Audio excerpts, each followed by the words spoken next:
how can we make this little figure interesting? I guess you'd probably want a stiff skeleton, but what happens if it's flexible? So, the author Soozafone recommends printing the frame or the skeleton in ABS for strength. I wanted to push my luck, so first up, PLA. One thing you want to do is make sure your printer is accurate and you have your tolerances worked out. I did a print in a low layer height to improve accuracy.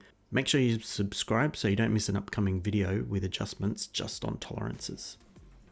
There's a lot of small parts, so you may need to print with a brim for adhesion if that's something you typically need. But with my plate, I don't normally have any issues. Some of the parts are very similar and go around a specific way. One or two of the pieces can be a tight fit, but just have patience. If you have trouble with stringing, you may have some strings in the joints. There's a video in the model description showing all of the parts going together, which is really good. One recommendation I have that I found makes it easier is to lay out all the parts first, roughly in their positions. Anyone following along with their print, you can pause here, but we'll move on. First is torso. The bottom clip only goes on one way easily. If you're having a problem, then spin it around.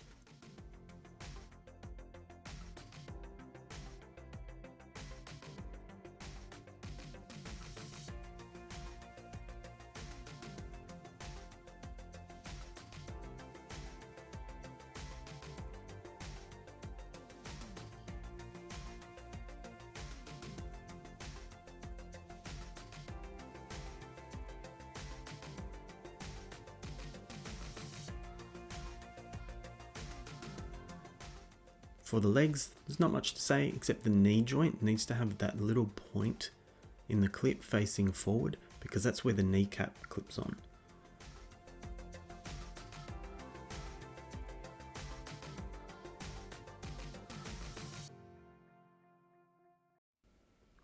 The foot joint is a little shorter on one side. That short side goes towards the inside of the leg.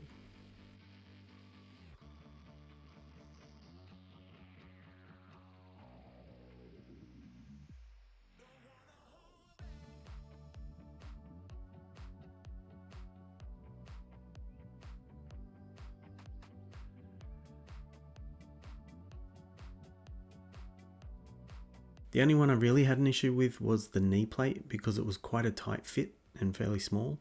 I thought I'd lose it easily, but it stayed on once it was there really well. If you can get the legs together, the arms are basically the same. I found pushing them into the shoulder socket was easier at 90 degrees to the body.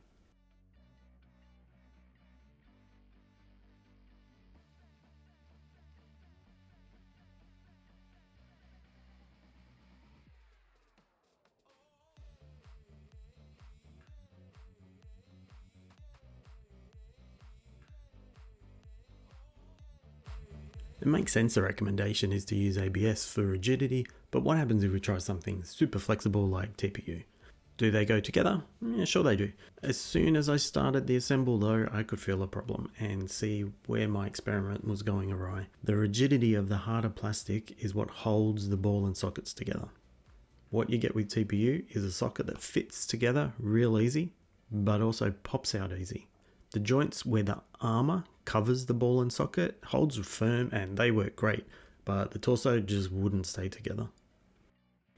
What I did try is to replace the core of the frame with PLA and leave just the limbs as TPU to get a more natural flexibility.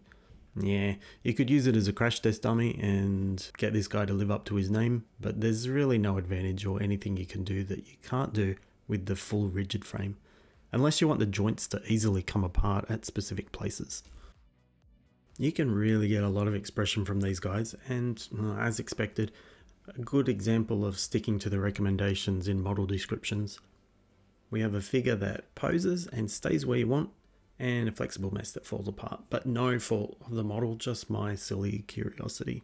I used PLA and it worked well for me, but from the description on the model, it looks like some people may have had issues, so keep that in mind, maybe ABS if you've got it, and have fun.